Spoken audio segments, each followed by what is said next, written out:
What's up, geeks and gamers? It's Jeremy coming to you with another video, and today we're talking about Dave Filoni, because it's Dave Filoni, the new George Lucas. A lot of people have been discussing Dave Filoni and his involvement in Star Wars. Everything has really been amplified since the most recent episode of The Mandalorian that Dave Filoni wrote and directed. Obviously, the premiere of Ahsoka Tano in live-action form, portrayed by Rosario Dawson. Fantastic job by her. Fantastic job by Dave Filoni. I thought the episode was excellent. Well written, well directed, well paced. Rosario did a great job as Ahsoka. I was very, very happy with the episode. And that has kind of amplified the discussion about Dave Filoni and his involvement. And I do believe that in a lot of ways, Dave Filoni is the new George Lucas. And I mean that in the context of Dave Filoni seems to be the person that is the divisive figure in the Star Wars universe. Kathleen Kennedy is not a divisive figure. Kathleen Kennedy sucks. Everyone with a working brain knows Kathleen Kennedy sucks, and that's just how it is. So she's not a divisive figure. She's universally hated because she is garbage, and we all know that. But when it comes to the creative side of things, Dave Filoni and what he gets from the Star Wars fandom is very reminiscent of what George Lucas got for so many years after the prequels. Now, it seems like we have revisionist history when it comes to George Lucas now, but anybody that lived through the prequel era and was part of that understands that George Lucas faced an insane amount of hatred from the Star Wars fan base. This is no secret to anyone that was around back then, although it does seem like a lot of people act like that wasn't the case. A lot of it was media driven. A lot of it was fan driven, but regardless of where the source of the hatred came from, George Lucas faced an insane amount of hate. And through all of those years, I stood by George Lucas. I stood up for the prequels. I've always stood by the prequels. I will always stand by the prequels. I don't believe that they're perfect, but I very much love them. And I think Revenge of the Sith is a fucking masterpiece. And I have always believed that George Lucas deserves far more respect. Now, prior to the prequels, George Lucas was a god among men because he was coming off the original trilogy. Then you had all of these years of the expanded universe fandom that had continued to grow up over all of that time when we didn't have any Star Wars on film. So a lot of the novels and everything like that started to populate the Star Wars fandom. And then we got the prequels, and that's where everything went in the wrong direction for George Lucas. And after that, George Lucas really never recovered in terms of how he was perceived in the Star Wars fandom. He faced a lot of hate, and it was oftentimes ridiculous. And I do feel that Dave Filoni gets a lot of hate, and I feel a lot of it is ridiculous. Now, you can say a lot of the George Lucas criticism is valid, and it is valid. So is a lot of the Dave Filoni criticism. But when you look at what George gave us, and when you look at what Dave has given us, I believe there's a lot of similarities with that. Now, Dave obviously worked under George Lucas for so many years. He's very knowledgeable about Star Wars. I don't think anybody can question Dave Filoni's knowledge or passion of Star Wars. You can question his creative choices, which is exactly what was done with George Lucas, questioning creative decisions. You ruined my childhood. You ruined continuity, George. You ruined Darth Vader. You ruined everything with the prequels, and that's what we hear about Dave Filoni. Dave Filoni ruined this. Dave Filoni ruined that. Dave Filoni, Dave Filoni. But ultimately, if you look at everything Dave Filoni has given us, Dave Filoni has given us extremely good Star Wars, especially in probably the darkest time ever for Star Wars fandom. Everything that Dave Filoni's involved in is well received, generally speaking, with the exception of Resistance. Resistance is trash. I don't know how involved he was with that, but it wasn't good, and his name was on it. Star Wars Rebels is something that I liked, but I didn't love, but it's still enjoyable enough.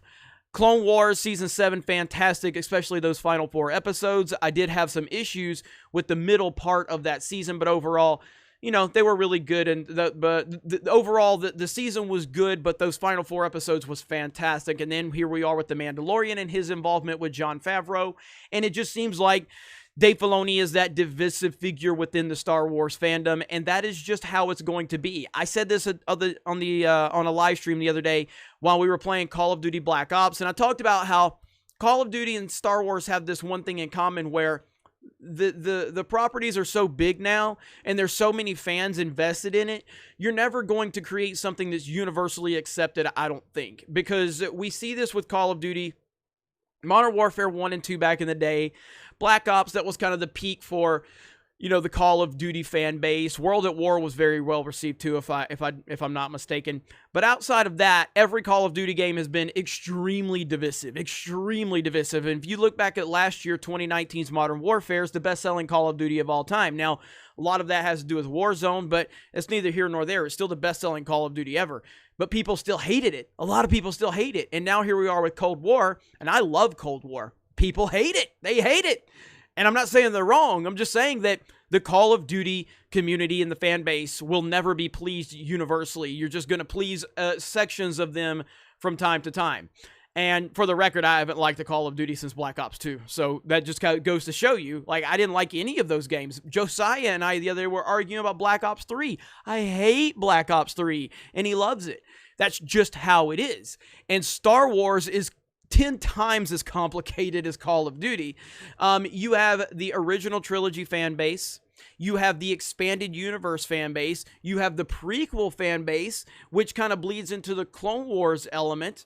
You have the animated side. You have video games. You have the Old Republic. You have all of this going on. Then you bring Disney Star Wars into it. And Disney Star Wars is complicated from a fan base standpoint.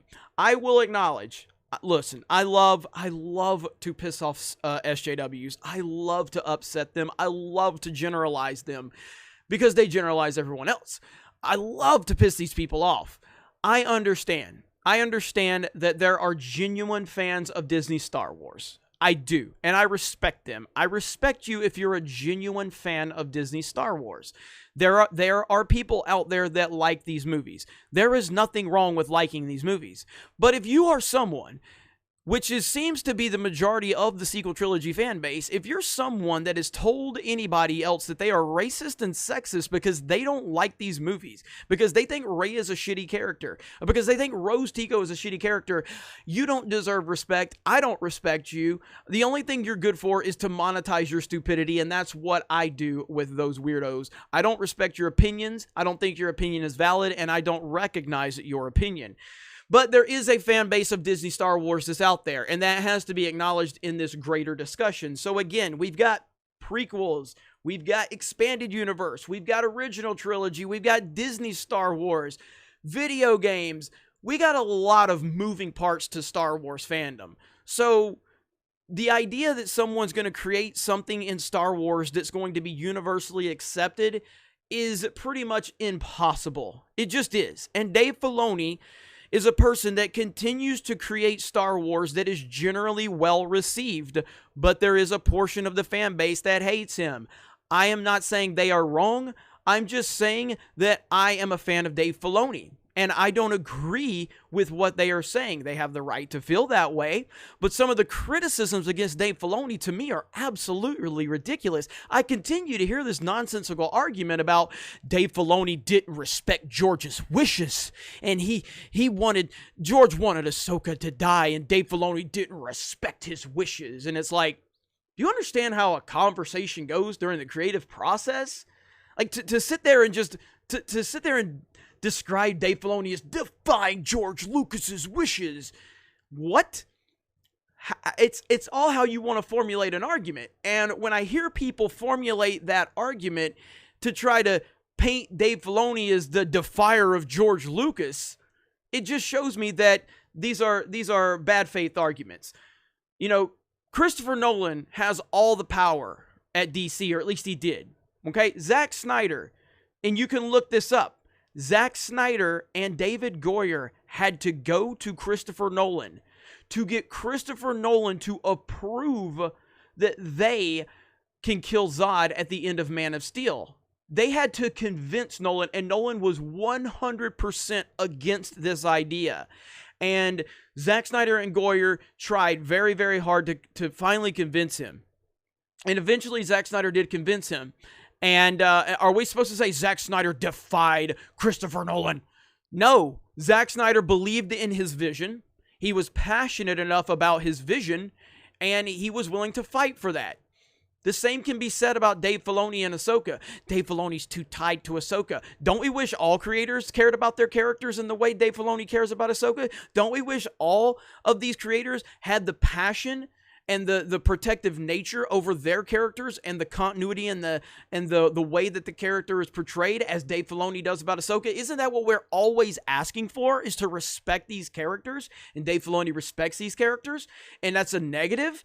I don't understand it. Again, I understand that there are issues from the EU standpoint where, you know, fans have taken issue with some of Dave Filoni's decisions within the Clone Wars and how it affects the EU. And that's a complicated situation with how the EU plays into Star Wars. Obviously, Disney has decanonized that. So essentially, Dave Filoni, from my perspective, has been very, very consistent with the continuity of the timeline and the characters that we are, enjoying right now and watching. There are questions out there, and if you have valid criticisms, you have them, but when you're making these ridiculous arguments that Dave Filoni defied George Lucas's wishes, I'm not listening to that. Like, at the end of the day, people have discussions, people have creative differences, discussions happen, things happen, and ultimately Dave believed in his vision for Ahsoka, and he has moved forward with that, and he's been very passionate about that, and I respect that. Do I think Dave Filoni's a soy boy? Most definitely he is.